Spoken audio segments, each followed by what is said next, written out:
tafakkuru fi khalqillahi wala tafakkuru fillahi. Berfikirlah tentang masalah makhluknya Allah, jangan berpikir soal Allah. Jangan kita mencari tahu Allah bentuknya bagaimana. Enggak seperti itu yang dimaksud. Kenal kepada Allah itu yang dimaksud bukan kita bagaimana mencari tahu Allah.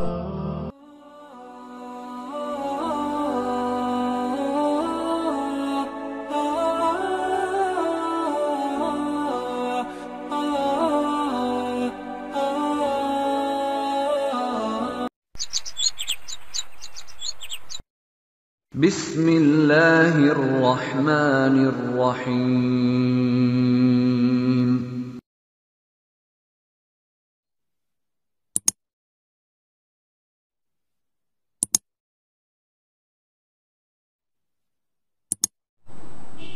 Diceritakan ada satu aulia. Beliau ketika ditampar, beliau tersenyum. Kata para murid-muridnya yang menyaksikan, "Wahai guru, engkau ditampar. Engkau ditampar. Kenapa engkau tersenyum?" "Iya. Siapa yang menggerakkan tangannya? Allah. Siapa yang memunculkan rasa sakit ini? Allah. Apakah aku tidak ridho kepada orang yang paling aku cintai untuk memperlakukan aku seperti ini?"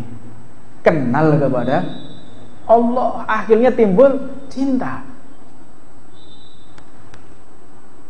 Logika, ada dua pasangan, dua sejoli yang baru menikah, manten baru, dicubit sama istrinya sampai gosong. Marah apa enggak? Paling sambat sampai guyu, sakit yang iya nganten anyar jiwit sakit yang ojo dah nganten anyar gajal wis 15 tahun. Kalem udah ganti nggak seje bisa. Ibarat seperti itu. Kalau kita cinta kepada Allah, cubit sayang kok. Eling sih, wayahe nganten anyar mecahno piring. Ndak apa-apa. Kamu ndak apa-apa. Tanganmu ndak apa-apa, kakinya ndak apa-apa. Hati-hati ya. Jajal saiki 15 tahun mecahno piring. Utang kuwi sakeh aja mecah-mecahno piring wae, seje.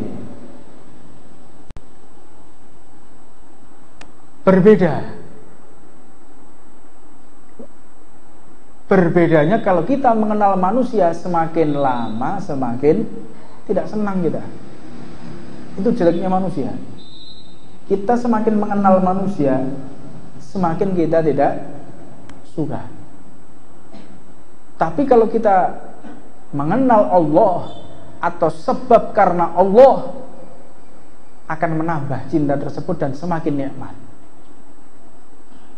Kita mengenal barang, pertama kali datang motor baru, wah, jangankan kena hujan, dipegang aja nggak boleh. Sepeda motor anyar, demak-demek, berat loh, demek gak oleh. Sepeda motor wis 20 tahun, ape didoni cek sepeda harus 20 tahun. Kadang-kadang ditabrak-tabrak, no gak apa-apa wis 20 tahun. Itu pengenalan manusia kepada barang, kualitasnya akan menurun terus. Itu manusia. Tapi manakala kita mengenal kepada Allah, semakin tidak butuh dengan alam semesta. Semakin kita mengenal Allah, semakin tidak butuh dengan alam semesta. Hanya mengenal sesuatu yang dicinta oleh Allah. Mengenal orang ya karena cintanya kepada Allah. Mengenal barang ya karena cintanya kepada Allah. Mengenal sesuatu yang dia lihat, dia akan jatuh cinta yang Allah cinta kepadanya. Dan semuanya akan menjadi nikmat. Tapi jika seseorang mengenal sesuatu yang bukan karena Allah, akan menurun. Makanya dari awal ketika menikah kepada istri, Kembali ke sini. Menikah kepada suami jangan karena paras, jangan pula karena harta, jangan pula karena jabatan. Jika kita menyandarkan suatu bentuk perkara apapun bersandar kepada selain Allah, akan menurun. Kalau dia kongsi akan terpecah. Kalau dia berdagang akan berkhianat. Kalau dia belajar, dia akan menipu. Dia berbuat apapun, jika diawali bukan karena Allah, akan menurun kualitas dari, akan menurun. Dan pada akhirnya akan merusak dirinya dan orang lain. Gak ada lain. Untuknya jika kita berbuat apapun, innamal a'malu binniyat. Niat tuh. Niat. Kenal kepada Allah karena Allah, bukan selain Allah.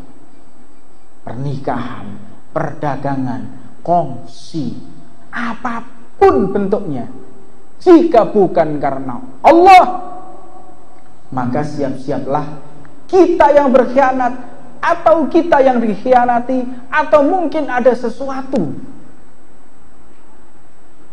yang akan membuat kita semakin menderita. Pasti itu. Untuknya kenal kepada Allah. Kenali Allah. Siapa Allah? Tentunya jika kita ingin mengenal Allah, tafakkuru fillahi wala tafakkuru fi khalqil. Tafakkuru fi khalqillahi wala tafakkuru fillahi.